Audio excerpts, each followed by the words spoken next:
Well, Anthony, 3-fight win streak right now in the UFC. Obviously, not easy to accomplish. I mean, give me the feel of being on a run like that. Yeah. Honestly, I don't really. It's dope as fuck, but just keep it going. You know what I mean?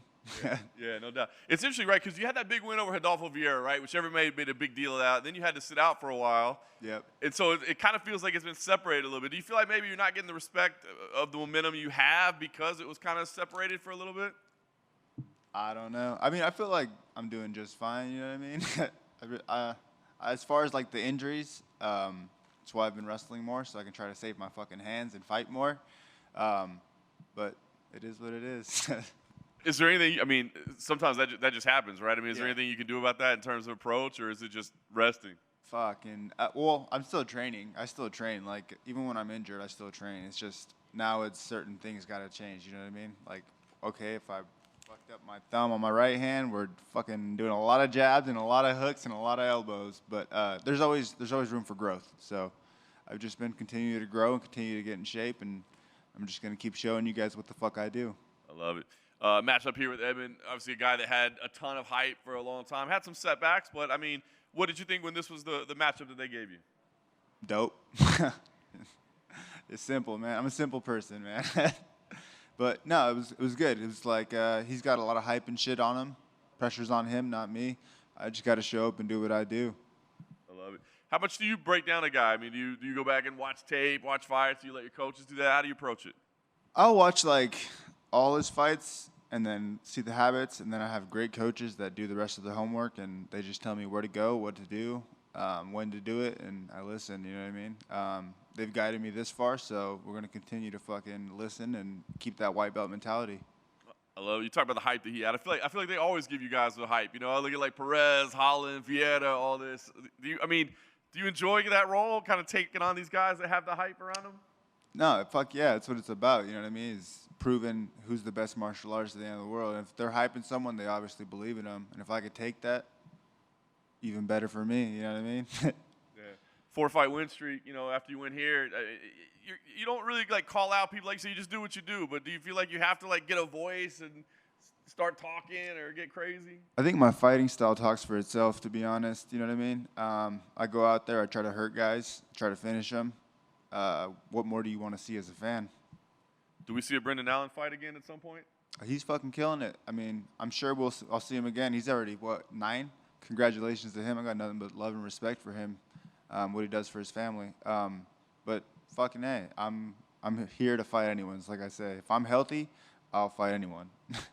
Last thing for me, I think she mentioned it. Can you tell us about El Cock? I mean, I feel like we have to talk about that. That's my guy. I was gonna bring him, but I need to get a little like what is it, the canine vest for him? Just like a little seeing eye dog chicken. He's chill as fuck though, man. I got him trained to go like, so I'll let him out of his cage outside, and he'll follow me all the way in the house and put himself in the kennel and shit. He's like hella trained. It's pretty dope. Is this something you've done your whole life, or you just decided to get a chicken one day? No, well, I've had chickens my entire life growing up, but I moved to the city recently, and I gotta have some type of country. You know what I mean? So I got me some mini chickens, and yeah, they're like little dogs. They sleep in the house and shit, kick it. My kids love them. My daughter puts dresses on them, so it's chill. Anthony, both you and Edmund came off the season 2 of the Contender Series. Did you maybe over the years think that you were going to possibly fight Edmund down the line? I mean, I really don't put too much thought into it. I didn't even know he was on the Contender Series season 2. See, so that tells you. But the way I see it is, we're gonna fight fucking everybody. We're gonna all fight each other. If you're doing good, you're probably gonna fight them. You know what I mean? Like they've tried to have me fight one of my good buddies, Puna, a couple times. But it's like at the end of the day, fuck it. I fought my friends in the backyard for free. So what the fuck's? I'm down to get paid to fight a homie too. You know what I mean? Sure. Awesome. Thanks, man. Yeah, no problem. Probably you mentioned if you had to make adjustments, if you heard something, wrestling more. And as far as wrestling more, we might not see that this weekend. Does it make you a little happier that you know Edmund's going to come forward and want to strike and bang it out with you, and it might be fight of the night? No, yeah, definitely. I definitely see that there's potential for fight of the night if I go in there and be dumb and reckless, for sure. But I plan on being smart and sticking to my game plan because that's got me on a 3-fight win streak. It doesn't make sense to change it now, you know what I mean? If we're talking top, like fighting for a title, I'd probably risk it. But right now, I'm not there yet, so it doesn't make sense to be risking shit. I appreciate that. And you mentioned something super important as far as the coaches do the homework. They say do this, do that. We got this covered. How important is it for fighters to listen? Because sometimes they just want to do their own deal, but it's key, right, to like have that. Yeah, team. for sure. It's like, why be your own worst enemy? That doesn't make no fucking sense to me. You know what I mean? Sometimes your biggest problem is you, and if you can't face that, then you're fucking retarded. Like, simply. But nah, you pay these guys to fucking help you through camp because you believe in them. Why would you not listen? That doesn't make sense. You know what I mean? Totally agree. And last for me, if you do elaborate on white belt mentality, staying humble, staying grounded. Yeah, just basically white belts. Like, you don't know a damn thing. You know what I mean? You got to absorb everything like a sponge. Like, one of the best Bruce Lee quotes is, what is it? Fuck. God damn it, I already forgot it. But now that I'm in the spot.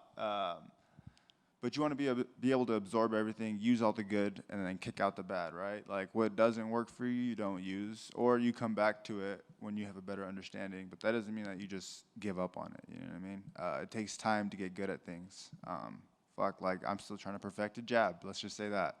And that's the base one, you know what I mean? There's so many fucking ways to throw a jab. There's so many ways to do certain things. So just keep that white belt mentality and keep learning, keep growing, and we keep adjusting.